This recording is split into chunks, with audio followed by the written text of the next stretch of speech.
Hello, good evening. I'm Ori Paz with Sustainability Division. We are just working to get the Recording in progress.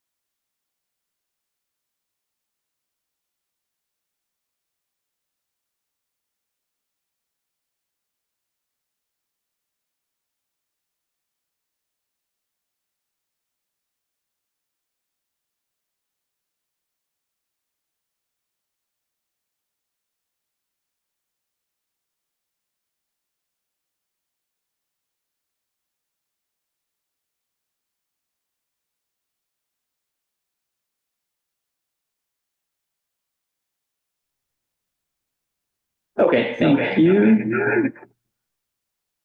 We are here in the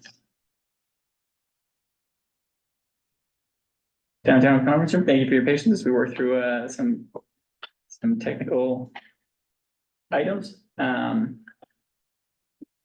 But I can turn it over to you, Chair Schmidt. Okay, am I chair or vice chair now? Oh, vice chair, acting chair. Hi, everybody. I'm acting chair Schmidt, and welcome to the February 21st, 2024 regular meeting of the Environmental Quality Commission. This is an in-person and virtual meeting with the EQC members, city staff, and members of the public. So we'll start out with the roll call, and now I'll introduce the staff and EQC members present in the room. We have myself, Vice Chair Schmidt. We have Commissioners Lynn, McKenna, and Pellegrini-Oper. Chair Headley is absent tonight, and I think Commissioner Kissel is running a little bit behind, but not present at the moment. And then staff present includes Ori Paz and Liz Tapia. Mr. Paz, would you please provide instructions to the commission and members of the public on how the meeting will proceed? Thank you, Acting Chair Schmidt and members of the Environmental Quality Commission. Welcome everyone again to this regular meeting on February 21st of the EQC, and thank you for attending. At this time, we don't have any members of the commission joining remotely, so you'll see all of us in person on the screen for the duration of the meeting. Staff may engage webcams and microphones. Oh, I believe it says Commissioner Kissel arriving. Okay, so we'll just note that just a brief update to the roll call. We now have Commissioner Kissel has joined us. So for members of the public who are in attendance, we have a couple here tonight. Thank you for joining us. If you wish to provide public comment after the chair calls for public comment on the item you wish to speak on, please engage. Well, we'll give you a speaker card. And then for members of the public who are joining us remotely this evening or by phone, if you're joining virtually, please engage the raised hand feature if you'd like to speak on an item. And then I'll have the ability to open your microphone and you can provide your public comment to the EQC. And for those of you who are calling in from a landline or cell phone, please press *9 to raise your virtual hand. And then we can, again, give you the ability to make your public comment. And again, for those of you in person, we have speaker cards right over here. So please fill out a comment card and return it to me. And we will go over these every time we have public comment. So in case anybody forgets, we'll be clear on that. And that concludes the instructions, and I return the meeting to the chair. Great. Thanks, Ori. So under the public comment, the public may address the commission on any subject not listed on the agenda. Each speaker may address the commission once under public comment for a limit of 3 minutes. While you're not required to provide your name and city residence, it is a helpful addition. The commission can't act on items not listed on the agenda, and therefore the commission can't respond to non-agenda items brought up under public comment other than to provide general information. So Ori, if we could please call for public comment, that would be great. Certainly, yes. So at this time, we'll open public comment. If anyone has anything they'd like to say in person, we'll also, oh, okay. Should I come on up? Yes, I think roll forward a little bit and then I'll get you a comment card. Okay. Good evening, everyone. Brian Schmidt from Menlo Spark. I just wanted to briefly mention that I've met a couple times now with an organization called Nature Bloomers. And they're based here in Menlo Park. And they work on getting people outdoors and use the outdoors to connect people to issues regarding climate change. And their primary focus has been young professionals, but they're broadening their focus. They met recently with folks in Bellhaven, trying to connect with the community there and help people there get outdoors. I talked to them about some overlapping possibilities of working together, particularly on the climate action plan for the city. And I told them about the Love Our Earth Day that the city of Menlo Park is sponsoring. They seem very interested in participating in that as well. So I just wanted to mention this organization as a new opportunity to work with people, not just Menlo Park, but in the broader region. I hope to be working with them too. Thank you. Thank you. Thank you. Okay. At this time, maybe give it just one more moment. I'm not seeing any raised hands. Again, for folks joining online, if you activate the raised hand feature, or if you're joining by phone, please press *9. Okay. Seeing none, I return it to you, Chair Schmidt. Great. Thanks, Ori. So I think now we'll move on to regular business, and item D1 is the approval of the January 31st, 2024 EQC meeting minutes from our special meeting. Any clarifying questions from the EQC before we take public comment on this item?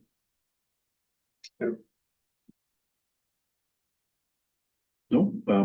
Mr. Paz, do we have any public comment on this item? Okay, thank you. At this time, folks joining the meeting are welcome to provide public comment. Again, if you're joining virtually, please indicate your raised hand feature. And then if you're joining by phone, please press *9. Anyone in the room? I'm not seeing any, and I'm not seeing any raised hands online. So I return to you. Great. We can also open the item for EQC discussion, or if there is none, we can pass a motion for the agenda item D1. I move that we approve the minutes from the last meeting. Great. Who does that, Ray? Is that you or I? So we got. Yeah, so we have a motion from, And a second. yes, and second from Commissioner Legre-Yopart. So all in favor? Okay, for the record, we have all commissioners present voting affirmative, and the motion passes. Excellent. Okay. Sounds good. So I think we can move on to item D2, where we'll receive an update on the urban forest plan and progress that's been made there. This is a presentation that I prepared with members of our community working group that's has been building on this plan for a while now. I'll go through the slides, and then there'll be an opportunity for clarifying questions from the commission, then public comment, and finally discussion amongst the commission and staff. So, and I'll go relatively quickly because hopefully through various updates, everyone has a pretty good sense of what we've been working on. Maybe where you go to the next slide with the agenda. The are you advancing or am I? I'm actually Liz? not in driving, but Liz is, Oh, yes. Liz, if you could, if you could go to the next slide, that'd be great.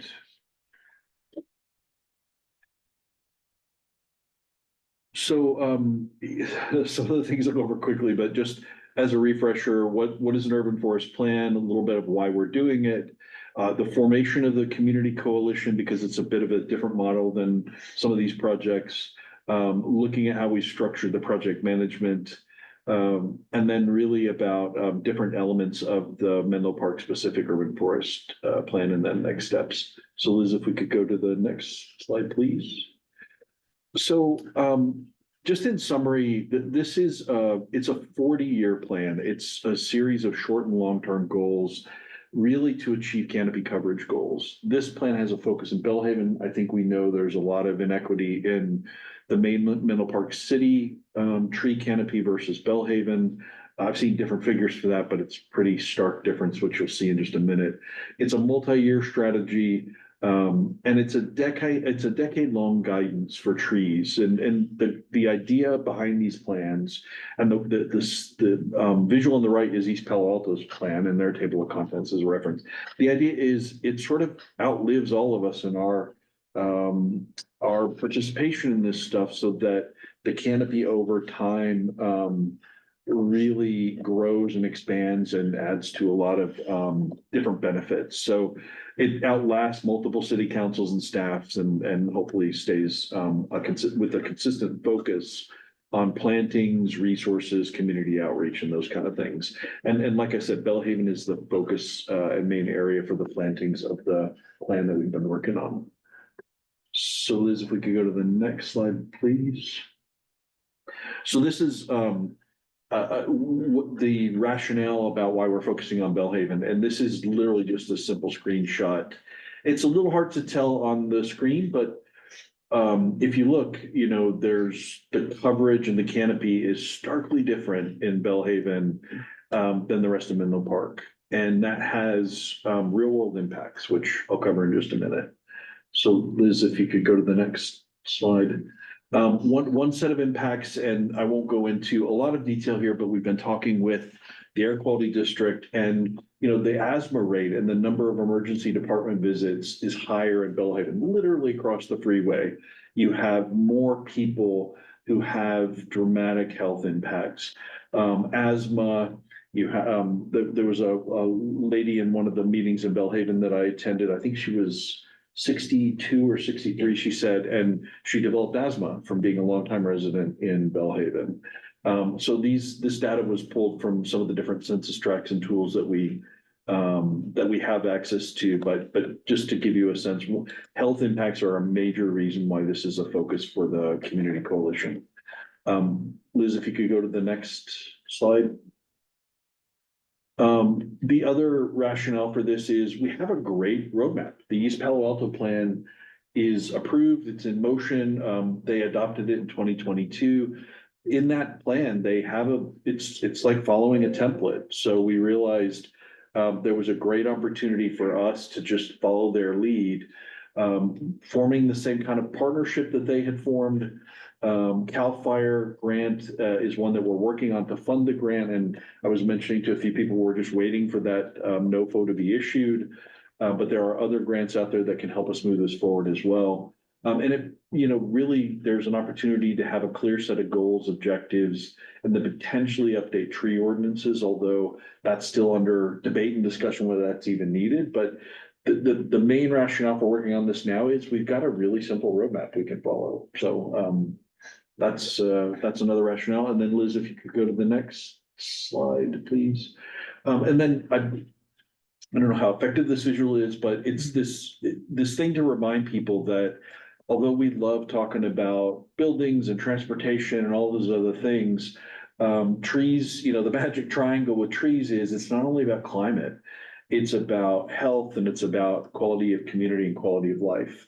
And if you think about cities that have great tree cover and great canopy, you get the benefits of the great quality of life and parks and shade and all this other stuff, increased property values. The things on the right is a visual from the East Palo Alto urban forest plan. The other thing I always forget to mention is like fruit trees produce food, which is actually really important to the whole community as well. So I know we like our big hitters, but trees have a kind of special triple threat magic to them that is why a lot of us are really focused on trying to get more trees in the ground. So Liz, if you could go to the next slide, please. So the community coalition really started to form in partnership with Canopy, who is an amazing local partner. The previous executive director and staff recommended this a few years ago as actually an area that we could focus on. Scott, who's here with us tonight, and Catherine kind of met and had coffee, and we started to talk about this because they were fresh off of working on the East Palo Alto plan. And as I joined the commission and as Nancy joined the commission, this was an area that felt like we could make some real progress in. So a group of stakeholders kind of got together to advance the work, both in Bellhaven and Menlo Park.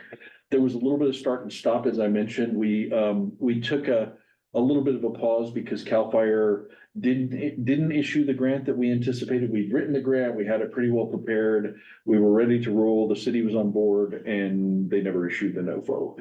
But then Mayor Taylor got back involved, was really excited, started to advocate for it, so that reignited the work again. And that we started to really focus on one collective project plan. So the idea is, we've got the partners in place who are willing to do this. We've got the template already from the East Palo Alto plan. The grant is halfway written, basically we just need CAL FIRE to reissue the grant. And then we've got a work plan and a program management structure, which I'll give you a little bit of detail on in just a second. But it's a great mix of subject matter experts, city staff. Liz joins the coalition as well. Mayor Taylor's on the coalition, fire chief's on the coalition. So it's a pretty robust group. Members of East Palo Alto are there as well. So Liz, if we could go to the next slide. I'm not gonna go into a lot of detail here, but if you really wanted to dive into it, strong participation from the city. We do monthly work stream lead check-ins. This is just from some of our project management background. We've got 5 work streams. The leads are a mix of city staff and outside help, basically, just because it's Ori and Liz, and that's tough to run a project like this in addition to the 150 other things that they do. So these are just folks who are advancing the work, and you can see a little bit of a mix of the different work streams. Scott, who's here with us, is on one of the work streams, the Canopy team. San Francisco Estuary Institute is a great partner, Canopy, et cetera, et cetera. So that's what we're working on now is the work streams meet pretty regularly. We're working on allocating the $250,000 in the city's budget. And the thing to note is if the funds are not expended this financial year, they roll over into 24, 25. But we're working with Mitchell and the city team to try to figure out how we can get that budget used to advance the project. The other thing at the very bottom, which is, I guess it's sort of hidden, but is a real positive, is we got one of the regional urban foresters on the line with us to review a summary of our project, of the plan itself. He was very positive. He was like, this is the sweet spot. You've got a really good chance to win the grant. It was a great call with Tanner and crew. We just need CAL FIRE to issue the grant. So, and the nice thing about having this city, and I don't know whether I mentioned it on the slide, but the city put in 250,000. That allows us to ask for up to $1 million because of that ability to match. That doesn't actually count the matching salaries of the other people in the coalition. So even with the city's $250,000 baseline, it's a 25% match. So basically we can ask for $1 million. If we roll more into that, we can ask for more. We haven't really decided what total amount we want to ask for. We just want to see what the grant looks like before we do it. So having the city put a little bit of money in the budget actually goes a long way toward funding projects like this. Because I don't think the total cost is going to come to create the plan itself. It won't come to $1 million. The plantings themselves will cost more over time, but that line item will go a long way. So I think, Liz, if you could go to the next slide. Yeah, so I love this slide in a way because it really gets to the heart of this is it's city trees planted consistently. And thanks to Ori and Liz for giving me the breakdowns of the trees. The city's been planting trees pretty consistently.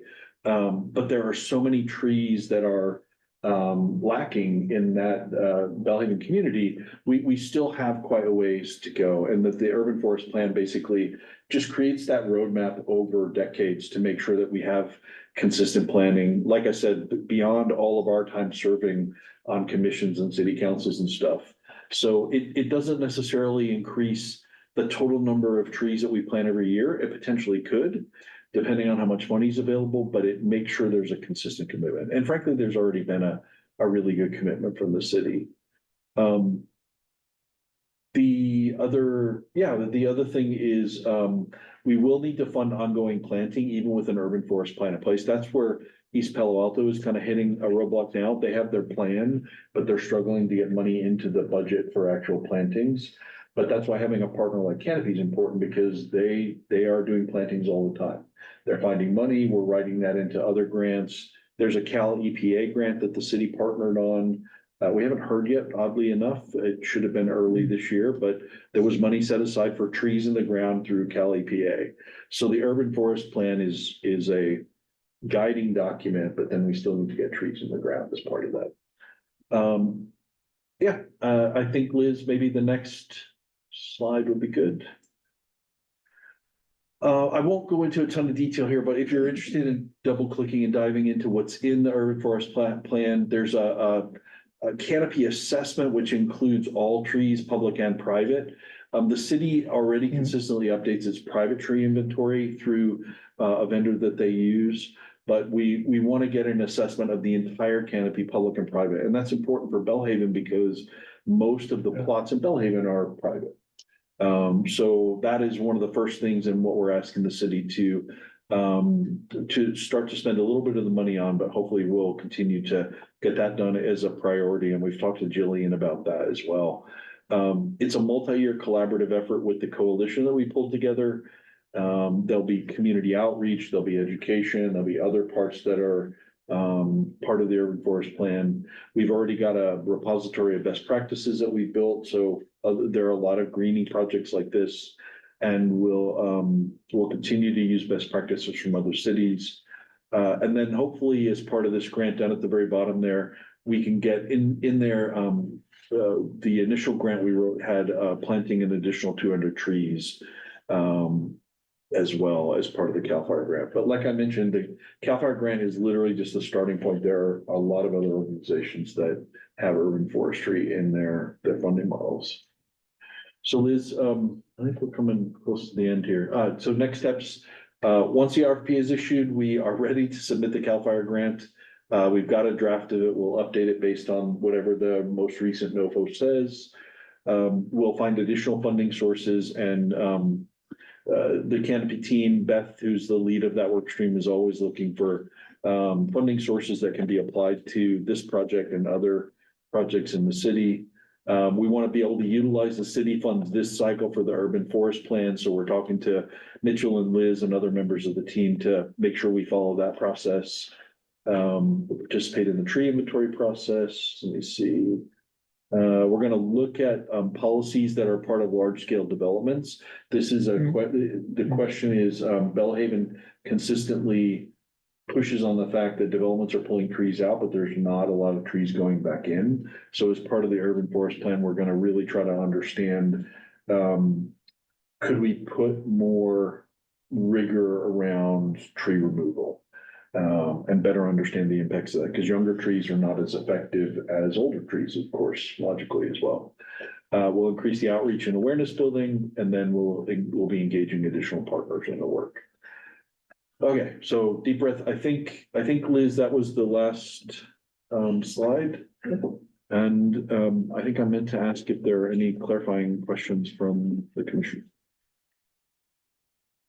Yeah, so if there are clarifying questions, we can take those.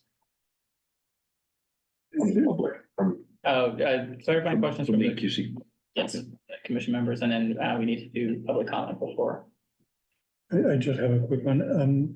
I couldn't find a link to the plan. Oh, I'll send it to you. Okay, or just put it somewhere. Or we can, yeah. But maybe update the slides or something.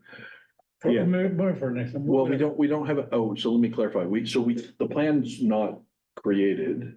the plan needs to be funded. Okay. So we have a draft of the grant, which is sort of, it's got the elements of the plan, but there's not an actual plan yet. Okay. So, yeah, sorry, I misunderstood it. Yeah, Yeah, Once it I had a kind of a basic question I was trying to answer, which, and I think you have it here, but I'll do that on the oh, question. okay.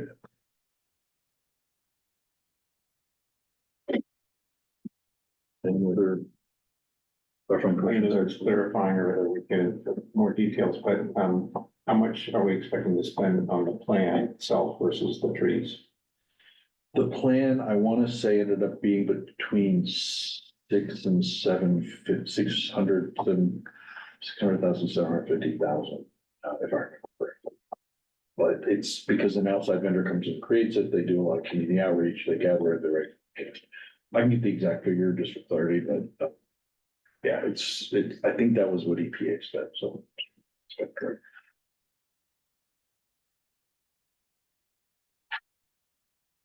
Okay, I think, Mr. Paz, if we have any public comment on this item, we could take that. Okay, so thank you for opening public comment at this time. Members of the public who are wanting to provide public comment on this item, who are joining virtually, please activate the raised hand feature at the bottom of your screen. Oh, and I do see two attendees who have raised their hand. So I'll start with the first, Arlene. You should be able to unmute yourself now, and you have 3 minutes for public comment. Thank you for the presentation. I'm Arlene with Canopy. So Arlene, we're having a little bit of audio trouble hearing you. Sorry, let me try that again. How's this? Much better. Okay. Yeah, I just had a question to see. I know Menlo Park obviously has different resources than EPA, but one of the biggest issues is mobilizing the plan and making sure that staff capacity is built up to execute that. And I don't know if that's something that's being talked internally, or if there's like a support plan for staff, just to make sure that once this plan is, executed and if it's adopted, it can actually be basically on the timeline and ran through.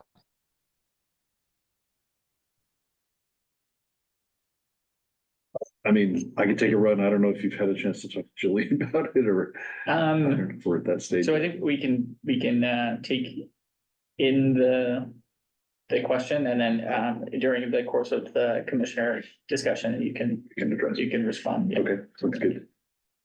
Okay, and thank you for your public comment. I'll now turn to Pam Jones. Good evening, Pam Jones, resident of District 1 in the Bellhaven neighborhood. First, I want to thank you for pushing on this project because it's never more critical, especially when I attend planning commission meetings and there's all of these very large houses going on these small properties, and they're allowed to cut down trees. And we know that replacing a mature tree with a baby is not the same. The other piece is looking at what's happening over here. For example, with Willow Village, there's somewhere between 600, 800 trees. I don't have an accurate count that are approved to be removed. And again, unless they're going to replace them with the same age of tree, they're not going to do what they're designed to do until 40 years from now. The last piece is that looking at where our water lines are and the sewage lines, because with the small lots and where we are, there's some of our lots, it makes it very difficult to find a place to even put a tree. And I know that Canopy is aware of this, and of course there's maps all over everywhere. But again, thank you. I'm really excited about this, and I know that members of the community are also excited.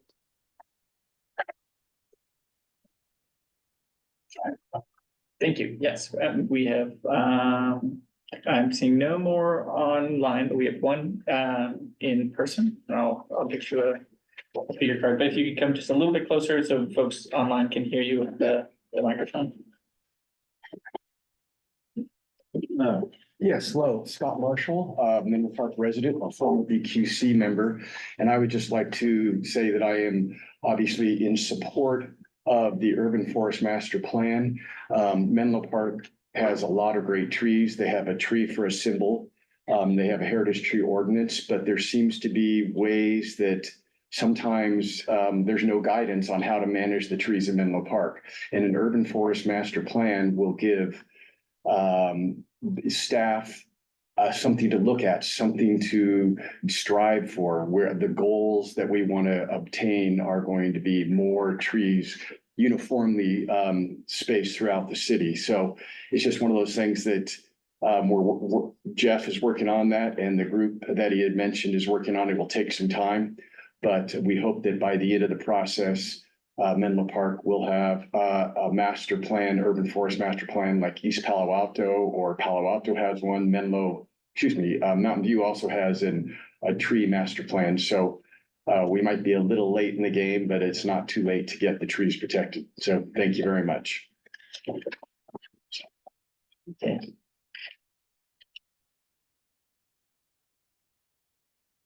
Okay, Chair Schmidt, I'm not seeing any additional hands, so I can return to you to close public comment. Great.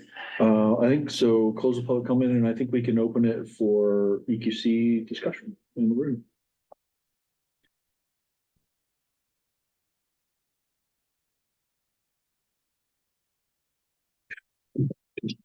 So one question, I'm just a novice, but I have observed in some places where we've planted trees, we haven't followed up with good irrigation. And will the master plan identify how we get these new trees? Yeah, absolutely. The way Canopy describes it, because I've learned a lot from them as well, and JP and the exec director and the team. There's tree planting and then there's tree maintenance. And there's some of that will be done by the city. Some of that can be contracted out to folks like Canopy or others.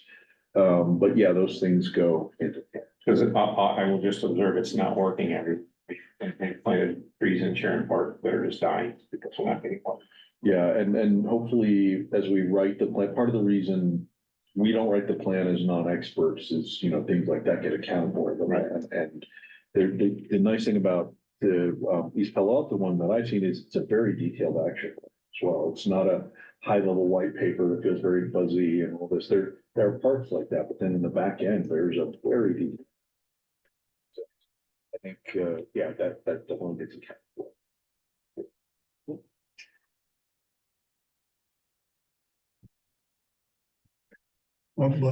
So I had the same question about maintaining the trees. Let's see, just, I think you said it, but just double check it. So this is a plan for all of Menlo Park. Yes. The plan will have some emphasis on bridging the gap in Belhaven. Correct. Yeah, the Menlo Park has its needs, but the canopy coverage is fairly good. But there's a real equity issue in Belhaven for various reasons that probably shouldn't get into in this call, but historical and political and everything else. So, and a lot of the grants are oriented toward reducing that inequity as well. So, and we spend a lot of time, various members of the commission in Belhaven, listening to what residents are saying. So thanks to Pam, because she's been consistently at those meetings, as have other people, and been giving us a lot of feedback about what's needed in Belhaven. So yeah, it's a full city plan, but a lot of emphasis in Belhaven. I think that's very appropriate. I think it's good to emphasize that it's for the whole city so that we get all the city behind this. And I think it's very appropriate to focus on Belhaven because that's where the results of the plan are more needed. Yeah. The only question I had is, how is private trees manage this thing? Is that something that the other cities master plan also include? How does an inventory of private trees get done? It's a little bit of both. So I would imagine most cities do public tree inventory, Yeah, street they do. tree inventory. Yeah. And I know Menlo Park has a pretty accurate one that they update regularly. The private tree part of that is, so that's called a canopy assessment, if I got that right. So that is the full canopy. It's a little bit harder. It can be done through volunteers. It can be done through a vendor. We're looking at potentially Canopy doing some of that work, but potentially having different volunteers and students helping with some of that work. So we're trying to sort out what that looks like. Yeah. But yeah, from what I understand, it's, visually going around and looking at plots and going, that is a particular species of trees. It looks to be this year, this many years old. I think it's a fairly manual process And on the private trees. In general, do residents react positively to that? Do they complain about, oh, these are my trees, is my privacy? I don't, from an inventory point of view, I'm not speaking as an expert. Yeah, I'd imagine from an inventory point of view, they're probably not, because it's probably somebody going around and just counting and looking but I would imagine when it comes to having discussions about plantings and things, a big focus of this is going to be community involvement. So I love this phrase of community engaged planting and maintenance, because JP, the exec director of Canopy, says that's the only way that they get maintained over time as well, is if residents are educated and understand the trees and feel motivated to maintain them. Just getting into the ground and letting it die is not the goal. So I wouldn't imagine that people react negatively to the inventory part, but nobody wants something forced on. It's like, hey, adopt a dog, or like plant a tree. Nobody wants it forced on them. So there's a community coalition building aspect to it, I think. cool. Yeah. It's a great project.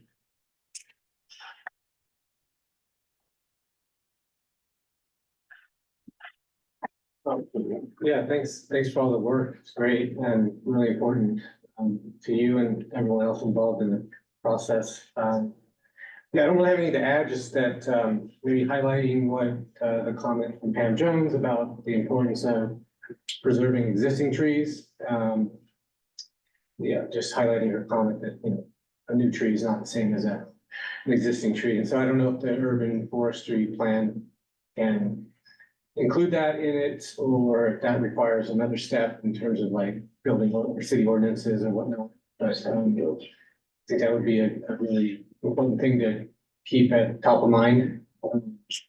I guess the CAL FIRE grant, it sounds like we're just waiting for it, but like, if it doesn't come, is there a backup plan? I know you're looking for other funding sources, but or is it just like guaranteed that the grant's coming? I wish it was guaranteed.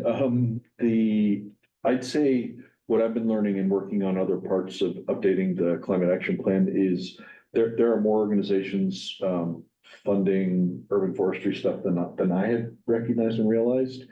So I think what we'll end up doing is blending trees into other larger grants as well. So, for example, adaptation and resilience, that's CAP 6, which is great.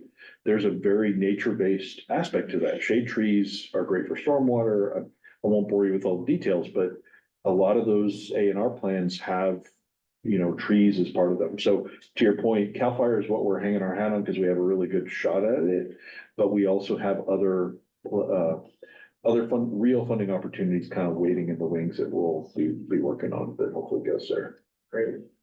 And then you said there's a 25% match, so the 250 already would get us the $1 million in the grant. Yeah.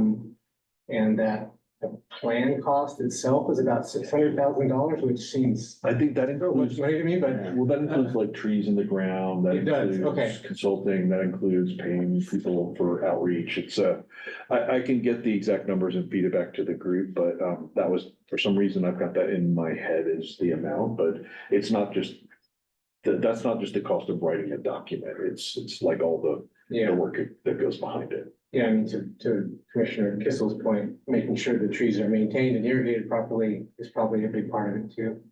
So if you get the grant, if the city gets the grant, and it's basically $1.25 million, right? That the city has to spend. So part of the grant money would go towards, well, could all, like whatever above and beyond the cost of the plan. Mhm. that could go to actual tree planting? Yes, yeah, I think we spend, we're not really at that stage of, mapping out the budget, because we don't have the budget yet, but I would imagine, to your point, it would go, all right, whenever we need to pay to get the document created, we pay that and get it done. The document then gets approved by city council and goes through all the steps, basically. And then everything left over in whatever grant would go toward initial plantings and maintenance and all that. But then I think we would go back to the city and say, all right, we're in East Palo, where East Palo Alto was. We have a document, we have some extra trees, but now how do we get more consistent tree plantings in the city budget? How do we find more grants for tree planting? So I don't think it ends with just the document being created. And I don't even want to wildly guess what, it would cost us to actually get all the trees in the ground and make the canopy equal. I mean, that's a number we haven't calculated yet. But it's bigger than $1 million. But that's why so it's a 40-year plan. So. And then assuming the grant comes in, then the city would go through an RFP process to find the vendor to create a plant. There's a few, I cannot remember now for the life of me, the name. There's a few vendors. I think Jillian's used a couple of folks that she knows, Horton Science and some other folks. But I think there's a handful of folks that do this as part of their portfolio. So, and Jillian knows a few of them, and I think Canopy knows a few. So, yeah. Thanks again for the good work. Yeah, sure. Yeah. Okay. I think, let me just, sorry, my computer closed down there. I don't know if we have a motion. I think we wanted to. It's an informational item, so. Yeah. No motion necessary on that one. The commission received the update. Excellent. Okay. So then do we want to go to item D3? We'll review and discuss the recommendations from the EV ad hoc subcommittee on the 2025 to 2030 scope of work for CAP strategy number 2 and number 3. Commissioner Kissel and I worked on some condensing of the bullets from our work as a subcommittee and then the previous work of this group. Do you want to read it? Go ahead. I've been talking a lot. Yeah, well, I'm happy to, but you are the author, so I think you. I will go really quickly. I don't think we need to read all this, but so this is literally, like I said, a combining of the group discussion plus some of our specific recommendations. It bulked it up a little bit. It's not as light as it was before, but hopefully it integrated pretty well. 3 main topics still: a focus on EV charging in apartments and larger complexes, small businesses and city-owned buildings. That really didn't change. Making sure that we have an inventory of opportunities that we can track and count and everything else for both current buildings and future developments. Having a dashboard, this was from the previous group discussion, but a dashboard to show progress, including tracking EVs by income and charging availability. So we need to, work out what that looks like.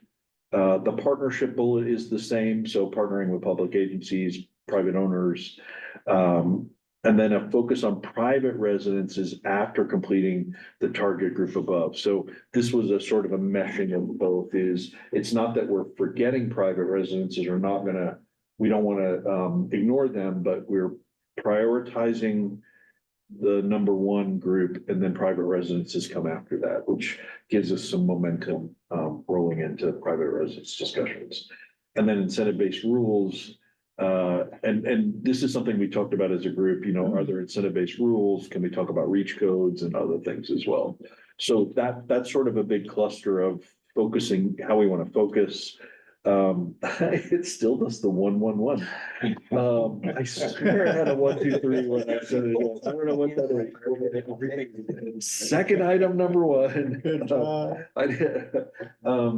So definitely focusing on EV charging and not EV purchasing. So because the simple logic behind this is there are a lot of folks pushing our residents to purchase EVs. So given limited city staff and time, let's leverage those partners so that the city doesn't have to that Ori and Liz don't have to go out there and spin their wheels trying to get more consumers to purchase EVs. We can do easy low hanging fruit stuff, but like, let's let the sellers do the selling and we can focus on the infrastructure pieces. I added in some bullets in here from the discussion about evaluating so number one, be there, also evaluating future tech. I think that was a great Yeah. addition. We're looking at L1 and L2, but then let's pay attention to what this looks like, because it is a 5-year horizon and this stuff is changing pretty quickly. And then from our previous discussion, consider removing other fees from city-owned charging and incentivizing people in different ways. And then in the last section, focus on informing stakeholders. This is just part of the reason the subcommittee came together as well. Creating an education and outreach campaign about EVs and affordability. This is where partners like Actera and others can be really valuable because they have a lot of these materials.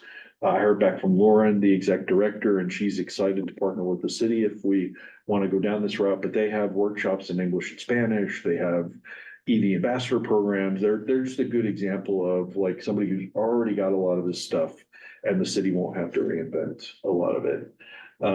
We provided the list of potential partners for L1 and L2, and Brian and I kind of had like laundry list from before, but that's not an exclusive list. I mean, as new players come on the market, we can look at them as well. And then aggregate funding for EV charging. This was just like, let's just keep paying attention to grants. The budget deficit in the city is not going away anytime soon. So let's make sure we're looking at a variety of grants at the federal, state, and local level. So this is our mashup of group discussion and recommendations from the subcommittee. Any clarifying questions before we take public comment?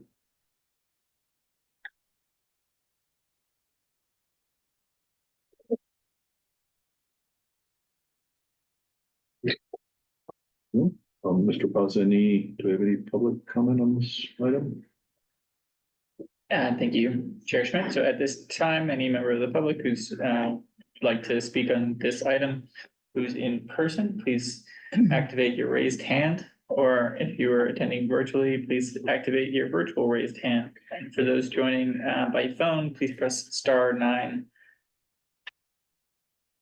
And we will just wait another moment here. I'm seeing no hands raised. No activated hand. No activated hands in person nor online. I can turn to you to take public comment. Fantastic. So I think we can open it for any EQC discussion. This is great. I think one thing we could think about, and I'm going to plead a little bit of ignorance because I don't know exactly what Menlo Park's code is as it relates to EV charging and new construction. But the city of San Jose recently approved a new building code where all new apartment buildings, all new condominium buildings, every parking stall will have EV charging, and it will be it'll be wired to the dwelling unit. So that will benefit the resident of the dwelling unit. It doesn't go to the common meter. So if Menlo Park's code does not have that, we recommend that it does.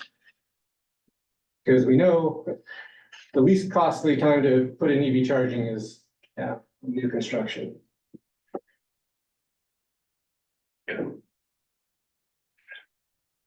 I think at some point if we're making modifications like that, then we would put that as part of a motion, right? Well, it's in 1E. The first, Reach the code. first one? That's for existing buildings. I guess we could. Existing buildings and new construction. Oh, I see. First one, E, I-D. Well, we could also, with the San Jose code, I mean, I think what John said, or Commissioner McKenna is saying is it's a very specific kind of code, right? It's a much more ambitious code than just like, hey, let's update our reach codes. Why don't so we can maybe table that as part of a tweak to this and then continue to take comments from the group? Does that sound good? Any other discussion items? Just a comment on the title of the first one, where it says especially large complexes. I think that's great. I think that what I remember from the last conversation was a bit stronger than especially, was kind of prioritizing. It's just a verbiage, right? But I mean, if I read this thing, it's like, oh, well, can look at all of the departments. As But in- I think what you said was, Especially say prioritize. yeah, prioritize. Just, It's a good point. I like the way that you guys did it. Makes sense.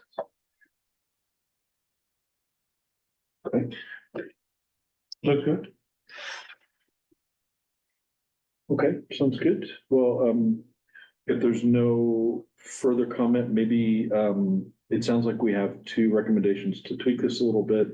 One language change, and then, I'm not sure how we alter, top number 1E. Do we add a sentence in there that says investigate a San Jose type reach code, or it's a good way to maybe get to some verbiage? I think that would be city staff. City staff, Yeah. specific, do we need to be, should we be? Yeah, so through the chair, if we're, it sounds like what we're talking about is a motion with a request to make it like small modifications to it. Right. So if we want to continue to talk through like what those modifications might be, we can definitely do that. I would say if there are specific things that the commission wants to look at, noting those is always helpful. If it's more general, you can leave it more general, and then, staff can review and, incorporate some things when we present this to city council. I mean, my recommendation is, we're only talking about two, let's not take it away, let's try to get this approved with proposed modifications, and so we can make a motion with this as it exists with the following modifications, change especially to Prioritize. prioritize. And then 1E, and reach codes for existing buildings, and I don't know whether the word is evaluate or something to the effect of evaluate the San Jose code for new apartment construction, EV charging access. Should we do that thing where we capture the language? Yes, we can bring up, Is it easier to modify E or to add an F in there that just says, oh yeah, just add an F? That's good. okay, so give me one moment and I can. Pull, So it'd be like a new construction.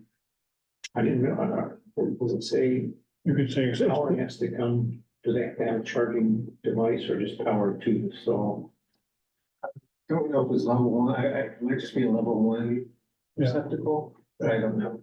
Anyway, but the point is, let's take a look at what they've done. right. I mean, you can just say, leverage lessons learned from the San Jose rule. Yes. Yeah, right. So if we do, we change New one, especially is prioritizing, prioritize. yeah.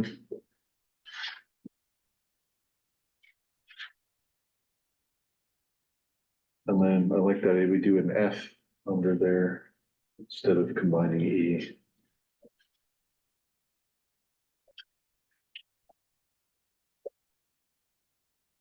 What about, just to throw it out, for new construction, comma, evaluate San Jose's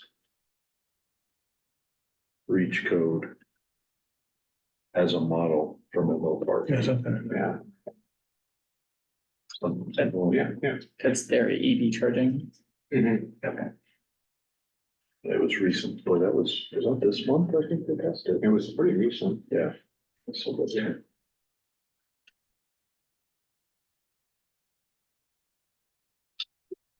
Yeah, how's that look? Great.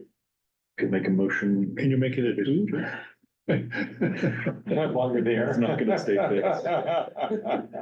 Oh my gosh, he did it. Oh, my God. Look at that.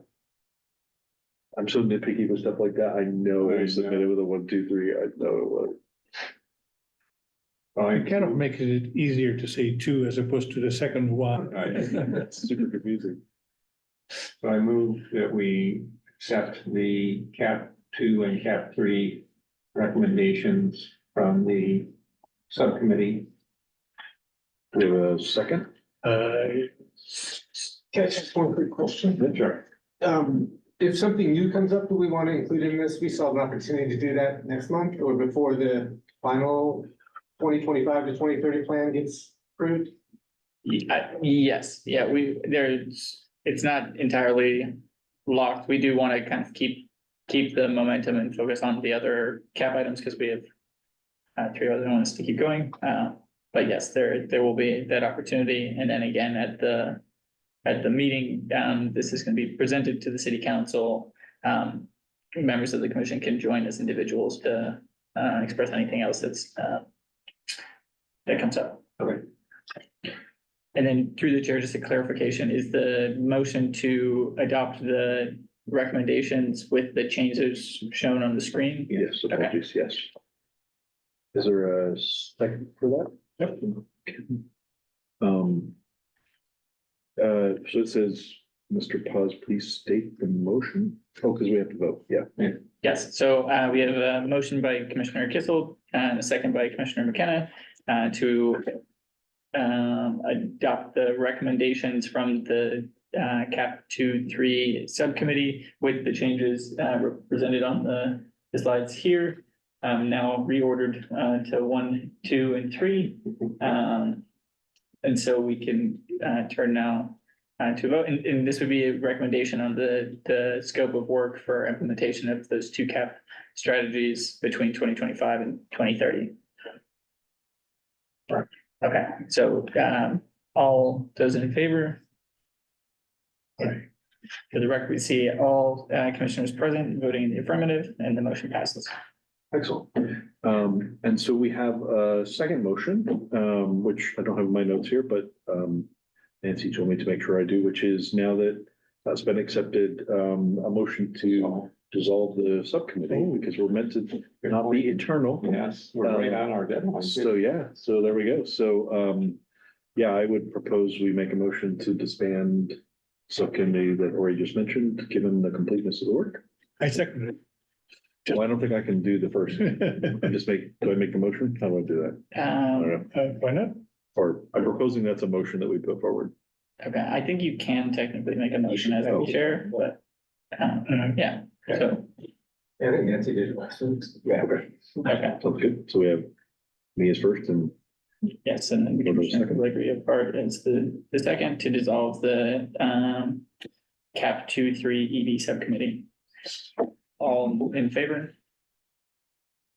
Okay, for the record, all commissioners voted in the affirmative, and the motion passes. excellent. I think the last section here on the agenda is just reports and announcements. So I think we can now hear those from staff and from the commissioners. Maybe we start, Ori, with you and Liz. Yes, so I can go first and I'll turn it to Liz. So just, we've ongoing work on the EV charging and the solar for public buildings, and some building electrification work. So all exciting things happening with cap 5. We're also tentatively tracking March 12th for review and authorization of proposed scope for a partnership with PCE to spend the first portion of the $4.5 million that was awarded to the city. And so that's an exciting milestone for that program. I'll also say in the coming months, there will be an info item on the Tesla pilot. And then in April, on April 13th, just wanted to kind of give an update that the city's kind of continued partnership with a number of folks and East Palo Alto and nonprofits and volunteers on the Love Our Earth Festival, which will be Saturday, April 13th at Bloom House in East Palo Alto.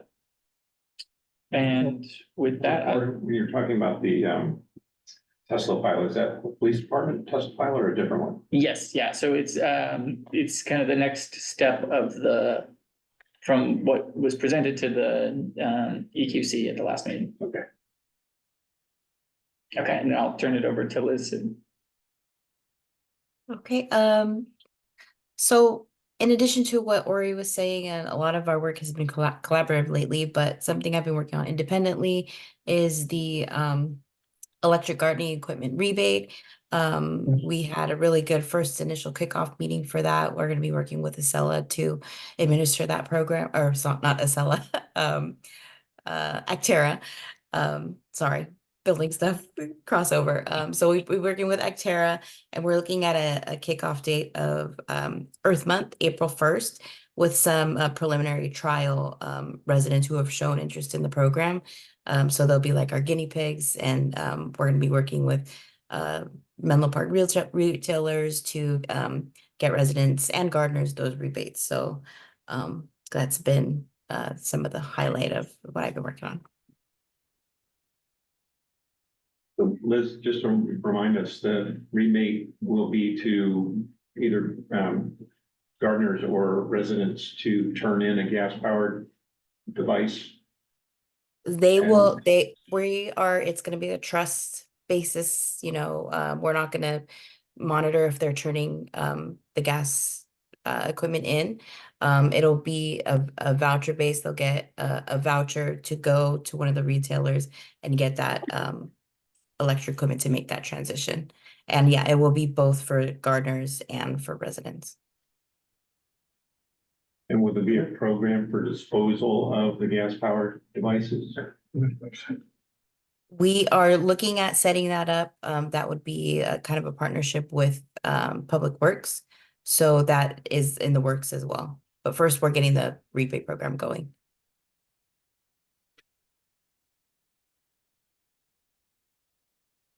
Excellent. Sounds good.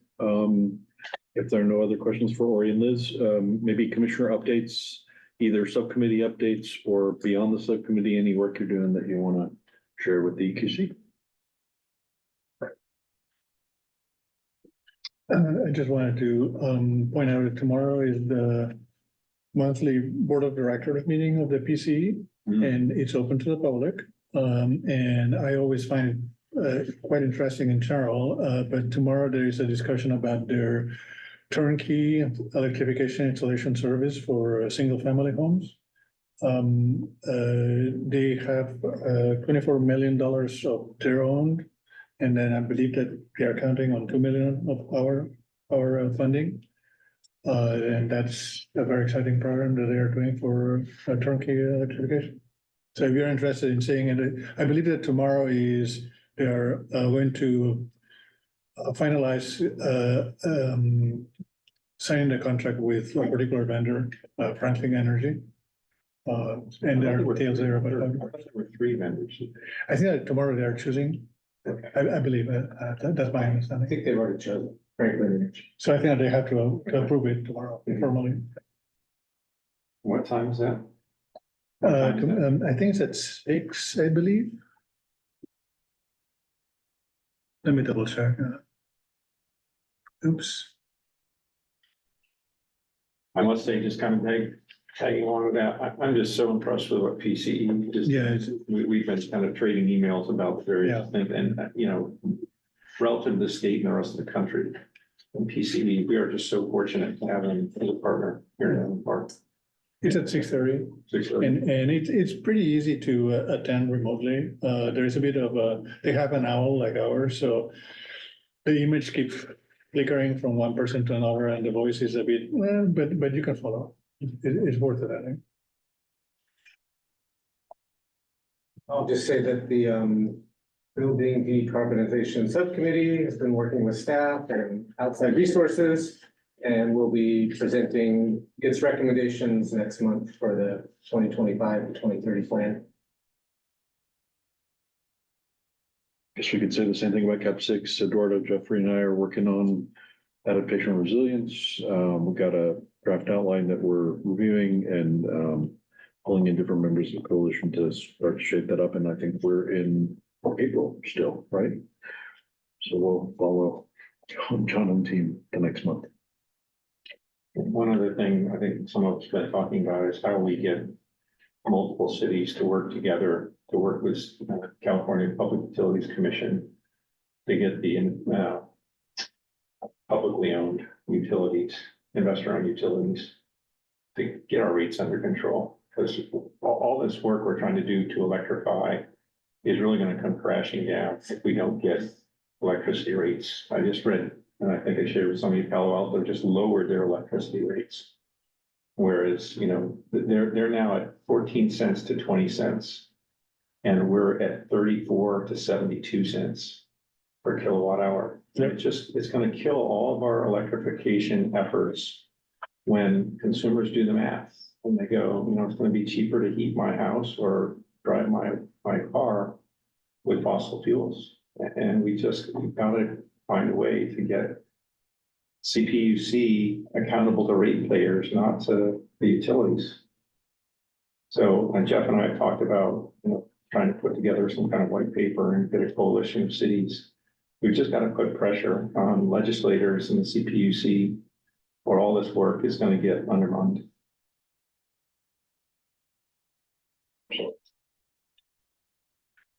The only other thing I don't want to forget to mention, it's not really my work, but just for everybody's awareness, the city prioritization of budget process, I think sent Good point. 23rd for sending out. So Nancy, I think, sent out a note, but 23rd is the online comment. And then if you have a little time on Saturday, I think it's the 2nd. That's how we got money in their forest plan. We got it on the priority list that way. Even small amounts, like I mentioned with that, are helpful. So if you have projects as private citizens you want to advocate for, if it's not on the priority list, it doesn't show up in the budget because it goes priority list. Then they rank the priorities, then they secure the budget, then it, you know, it kind of works that way. So I recommend everybody making a little time to either go online or show up at the meeting. I think, is there any other? We'll go to the order. I think we might be adjourned. It's going to be a new personal best. Okay, thank you, everybody. Okay. We adjourn. Yes. My wife is going to be